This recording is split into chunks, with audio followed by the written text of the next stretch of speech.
Donc oui, on m'a donc demandé de faire cette introduction un peu à la question du mondialisme. Alors je vois qu'il y a beaucoup de jeunes gens, donc on peut commencer par là. La différence entre mondialisme et mondialisation. Bon, quand on est je sais plus si on étudie ça maintenant au collège ou au lycée, dans les cours d'histoire-géographie, mais aussi plus généralement dans les masses médias qui façonnent le discours et l'opinion publique, on présente généralement la mondialisation comme un ensemble de processus socio-économiques rendus possibles et inéluctables par la succession des révolutions technologiques qui ont marqué l'histoire humaine contemporaine. Donc dans cette présentation des choses, la mondialisation serait d'abord essentiellement une mondialisation des échanges économiques et ensuite seulement éventuellement une mondialisation politique. C'est ici une vision de l'histoire qui évacue volontairement les aspects politiques de la mondialisation au profit d'un réductionnisme économiste et sociologique. Une vision volontairement dépolitisée qui neutralise le rôle et les responsabilités des différents acteurs humains dans l'élaboration de l'architecture politique de l'ordre mondial actuel.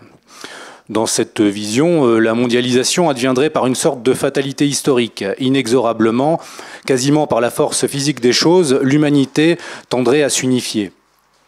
Alors si, comme le notait justement Karl Marx, les hommes font l'histoire mais ils ne savent pas l'histoire qu'ils font, il n'en demeure pas moins que la forme que prend l'ordre mondial contemporain dépend aussi, et en premier lieu, des idéologies et des visions du monde qui sous-tendent les prises de décision des acteurs géopolitiques qui le forment.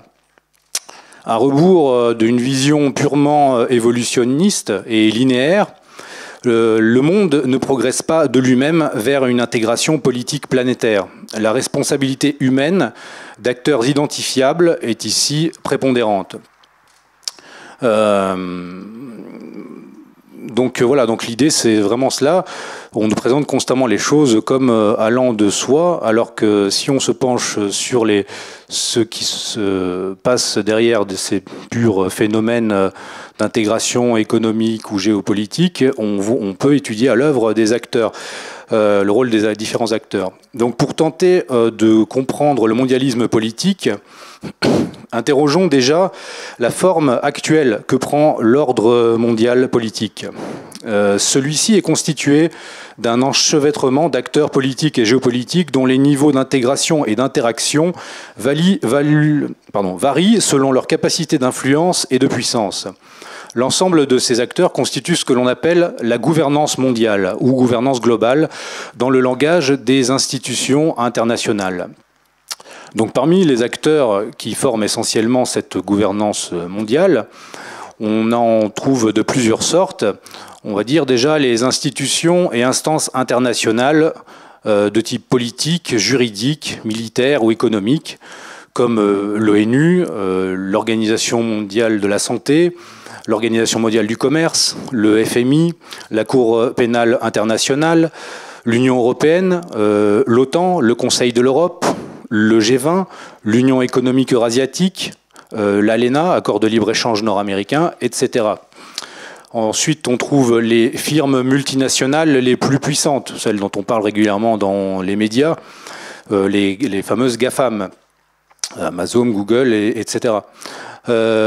Ensuite, on trouve aussi les fondations et organisations non gouvernementales influentes, du type de la fondation Bill et Melinda Gates, le Forum économique mondial, qui au départ est une fondation en fait, l'Open Society Foundations de George Soros, auquel j'ai consacré un livre, la fondation Rockefeller par exemple, la fondation Ford, etc. Chacun de ces acteurs qui se présentent comme un acteur privé et à visée philanthropique exerce en fait une influence prépondérante sur les organisations internationales que j'ai précédemment citées, comme l'ONU, ou l'OMS, l'OMC, etc. Et enfin, dans cette gouvernance, on trouve les États, qui sont environ 200 à l'échelle mondiale. Donc les États, issus de la continuité et de la légitimité historique, constitue théoriquement le cadre normatif et même symbolique du système contemporain des relations internationales. dans l'esprit des populations, hein, si vous parlez même avec un peu tout le monde, les gens continuent de penser que les États incarnent la souveraineté et la légitimité politique. Dans les faits, les États sont absorbés toujours plus par les instances supra- ou para-étatiques et en deviennent toujours plus subsidiaires. Ils perdent leur monopole politique et ils deviennent des sortes d'organes d'une gouvernance qui les dépasse. C'est pour ça qu'on voit les mêmes types de décisions politiques. Cela, par exemple, ce qu'on a pu voir pour le Covid. Comme le Covid-19 est venu le rappeler au peuple, les États apparaissent toujours plus dépendants d'instances de prise de décision qui échappent au regard du grand public, ou que ce dernier peine à discerner. Dans le langage de la gouvernance mondiale et des médias qui en diffusent la propagande, si on veut, s'interroger sur les instances réelles de prise de décision relève du complotisme. Pourtant, dans les faits, l'ensemble de ces institutions non élues, supra- ou para-étatiques, se charge de fixer les grands objectifs stratégiques de cette gouvernance mondiale, objectifs dont on entend parler régulièrement, comme la lutte contre le réchauffement climatique, l'intégration, on va dire, politique au sein d'institutions supraétatiques, ce que j'appelle l'intégration cosmopolitique, la planification écologique mondiale, la planification sanitaire, exemple la campagne de vaccination mondiale, la décarbonation de l'industrie et de l'économie, donc le passage d'une industrie et une économie basée sur les énergies fossiles à une économie basée sur les nouveaux types de production d'énergie. La décroissance démographique, qui est un des axes stratégiques de certaines fondations, comme la fondation Rockefeller, comme nous le verrons plus tard. L'imposition de l'agenda sur les questions de genre et les questions LGBTI. Ces institutions et leurs bailleurs de fonds privés, type Fondation Bill et Melinda Gates, enfin maintenant Fondation Gates, Fondation Rockefeller, Soros, etc.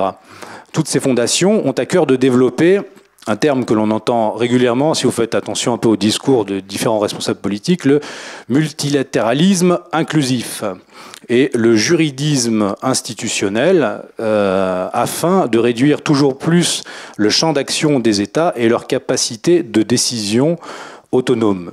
Il s'agit en fait, pour moi, d'engluer les capacités politiques dans, on va dire, cette espèce de marasme juridique et sociétal afin d'empêcher que des décisions autres que celles venant de la gouvernance mondiale puissent avoir lieu.